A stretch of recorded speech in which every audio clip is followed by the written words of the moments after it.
For once in my gosh darned life, I'm topical. Here's a quick review of the 5 films that are nominated for Best Animated Short Film. A local theater just happened to be showing them in a bundle, so it's like, hey, for once I'm actually going to be able to care about these films.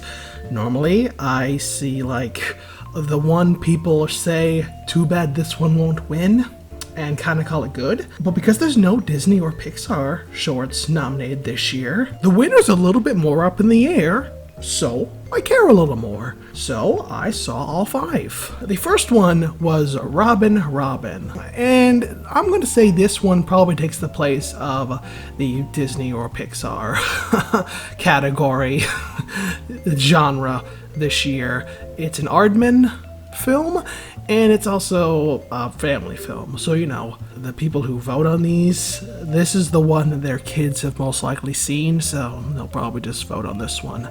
That being said, I liked Robin.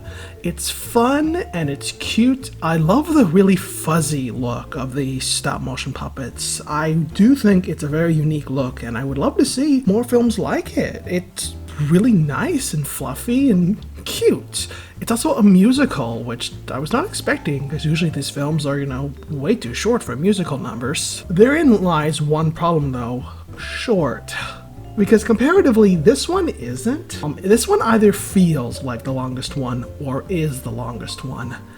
And there's a bit of a problem with that. It kind of felt a little bit too long for itself. It's definitely a cute and quick story. You know, I'm not going to say generic, as it is pretty fun, but it feels too long for what it is, and that took a noticeable bit of enjoyment value away from me. I just kind of was wondering when it would end. It's cute, it's funny, the musical numbers are enjoyable enough. It's a solid film. I will pick this as the one I think is going to win for the reasons I just said. I won't be too upset if it does, though. 3 out of 5. So next on the docket was Boxballet, and I'll cut to the chase on this one real quick. This was my favorite out of the 5. I really enjoyed this love story that, on the surface, sounds generic. A skinny ballet dancer falls for a gruff and kinda ugly looking boxer. That sounds very typical on paper, but the way they actually built this relationship up without any dialogue, there is one spoken word of dialogue, and it is just a side character calling the main character a dumbass, so points there. Well, there's something about the way it's animated too, this rough, kind of ugly, but also pretty charming style. And the places it goes with its plot, which unfortunately leads me to my one note of contention. I'm not a big fan of the ending for this one, which is really unfortunate, which means I'm gonna have to talk spoilers. So if you haven't seen Boxballet yet, and what I've said has convinced you, ooh, okay, maybe it's more worth seeing than I thought, skip to the time code right here, because I do have to talk spoilers. So throughout the movie, the main female lead is just straight up groped and groomed by her manager. And the movie kind of holds no bars about it. And again, it does it with no words, but it's also not subtle, so you pick up on this heartbreakingly real situation. And you see the poor boxer have to kind of just, without even knowing why, just start to lose the girl. However, then she punches the manager in the face to go to the boxer. And while it did feel like a movie moment, you know, it still felt like it could redeem itself and still be this shockingly real and bitter story. Especially since then the boxer kind of ODs on medication out of sadness and is beaten nearly to death, so you still are sitting there going, oh, this is still going to be a very painful and bleak, bitter ending. But then in the next shot, they're in like a cabin in the woods all happy together, and then literally there's text on the screen saying they had the rest of their lives ahead of them. I'm not joking, that's the actual text. And that ending sucks. It's so forced happy movie ending that I really want the bleak ending that it looked like we were getting. And I will have to dock points for that, because I just sat there going, man, everything else was so good, but the ending is ruined. Because it is a happy ending and something that probably didn't need it. No, really didn't need it. So yes, as my favorite one, it's the one I wish would win, but I guarantee you there is not a chance in hell Boxballet is winning the Oscar. 4.5 out of 5. Next was Affair of the Art. And I saw someone on Letterboxd say that this is roughly the animated version of a John Waters film. And yeah, it's vulgar, it's mean, it's crass, it is swimming in nudity. I loved this short. This was so much fun. It's the most thoroughly entertaining on a fun level. My audience was laughing at this one way more than Robin. Like, if that's anything to go by. Now, I gotta bring that up again, though, because I gotta share a quick personal beef, both with other Letterboxd reviews and with my audience, I just said. Despite the fact everyone in my audience, admittedly a small audience, was laughing, I heard one lady say to the staff afterwards that she thought all the shorts were big pieces of shit. So, you know, if she was one of the people laughing, why were you being a hypocrite just to get some social clout for people who don't know you? I don't get that one, but whatever. Another one is, this one is getting dunked on Letterboxd by a notable amount of people. And look, it's pretty crass and all that stuff, so I get it. But that's not why people are mad at this one on Letterboxd. I'm seeing like a very typical internet response of, these people made a movie instead of going to therapy. Because a lot of the characters in this, okay, all the characters in this are pretty messed up individuals in their own right. They're also fictional. None of the people in this movie are real. Would you believe that this cartoon didn't happen? So yeah, personal beef there. Fucking find out if the animated film you're about to talk shit on for glorifying real shitty people wasn't about real people. Now, if you don't like against the grain, rough around the edges, filthy, disgusting, John Waters-y, Ralph Bashki-y kind of characters, then I can see you still not liking this, but I fucking love this one. I had so much fun. Boxballet was still my favorite, but I would actually say, as long as you can get into filthy, dirty, raunchy kind of stuff, I think Affair of the Arts might actually be the most entertaining one in many ways. I'm giving it a 4 out of 5. I heavily enjoyed this completely fictional animated movie. So 4 was a film called Bestia, or I don't know how to pronounce it, or if that's the right inflection. I also know that translated it is just Beast. It's a pretty generic title for a short stop-motion horror film that by all means is not really all that generic nor all that straightforward. So the thing I love about horror is how you don't have to be very straightforward, you don't have to explain all that much stuff, and that can really help with the dread and the sense of terror. And I feel this short really does nail that. Unfortunately, sometimes it relies on the surrealness of its storytelling so much, I kind of couldn't tell what was going on.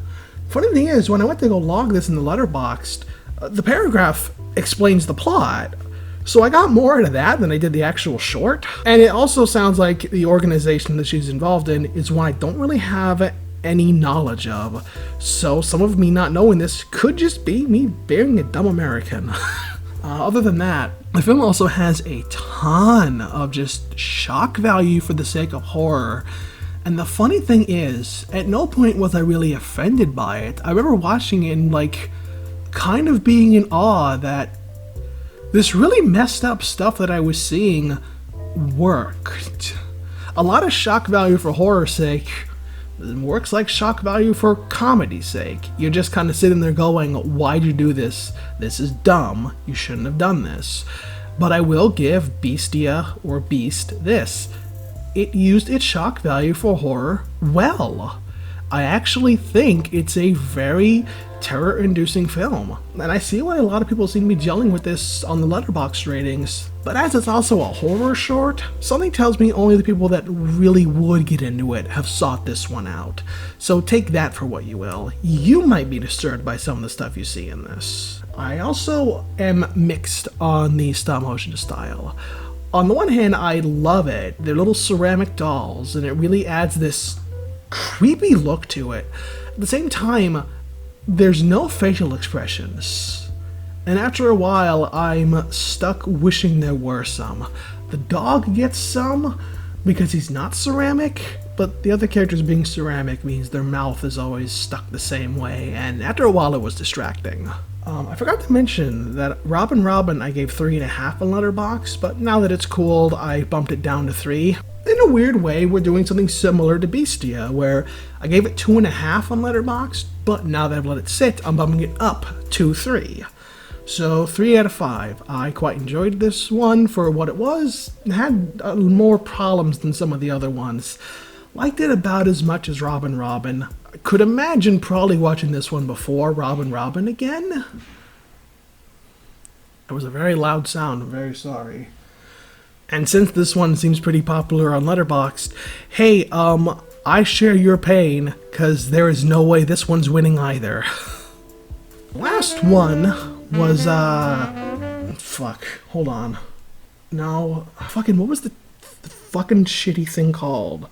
I'm probably leaving this bit in, because this will really help solidify my goddamn opinion. The last one was called The Windshield Wiper. The Windshield Wiper is one of those movies that definitely has a lot of lines of dialogue, but is it actually saying anything?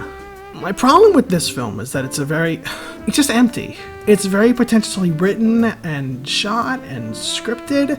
The CG animation is, I would say it's more interesting if it was brand new, but it definitely looks like a Scanner Dark. So The Windshield Wiper is this kind of vignette, montage-y style kind of film about love and relationships, kind of, sorta, allegedly. And the scenes just kind of felt really empty to me because of this. A really good example of this is there's this one scene where these two millennial or Gen Z type looking people, they're sitting next to each other in the grocery store, kind of just like pawing through stuff, and they're both on Tinder. They both reach for some things of oat milk, and they actually grab separate ones. Their hands don't touch like in a movie. And I was actually at first kind of giggling to myself happy, like, okay, cool, they're subverting a movie trope, that's kind of cool. But then as the scene kept playing on, I realized, oh, this wasn't for some smart subversion of a movie trope. This was so the makers of the movie could do their very tired social commentary of, we're just slaves to our phones. As like I said, they were on Tinder, and that's why they weren't paying attention to the world around them. They were on their phones. And not only that, we cut back to this scene later, and they're still just absorbed in it, like they're putting their groceries over their shoulder and missing the basket, because subtlety is not a thing. They match with each other and still don't even notice that they're right next to each other, which is just, wow, I got your point. Please tell me how you're 100 years old without telling me you're 100 years old. After a while, just the mediocrity and nothingness of this film kind of washed over me, that I ended up kind of sitting there thinking, like, why was I so mad at this? It's just kind of regular bad. But then a lot of the, like, really bad bits that happened early on kind of came back into my head. I just thoroughly did enjoy this one. And if you think maybe I'm just being too harsh on this movie that really is trying to say something about the fealty of love lives, one of the last lines in the movie is, there's a narrator who's not actually really a character, and he poses the question, what is love? Baby, don't hurt me. And so when we come back to that at the end of the movie, he answers it, which is, what is love? Love is a secret society. I've never heard anything more neckbeard in my fucking life, and here it is in an Academy Award nominated film. I really don't get this one. This one was just a lot of nothing, and I'm really afraid that its postulations on nothing might get the Academy's interest more than Robin. So, I am prepared to be a little bit upset. I forgot to say Windshield Wiper whatever was a 1 out of 5. You can hear the fridge in the background. I don't care. I forgot. Whatever. 1 out of 5. Didn't like the film. What'd you think of these 5 movies? Did you see any of them? Tell me in the comments. And if you think I'm objectively wrong on any of them, please let me know in the comments. I love that algorithm juice. Yum yum. What the fuck? I did all this off the cuff if you couldn't tell. That one got me. like and subscribe and support me on Patreon, because that's good for me. I was gonna say that's good for you, but you know, you could hold me in court for that one.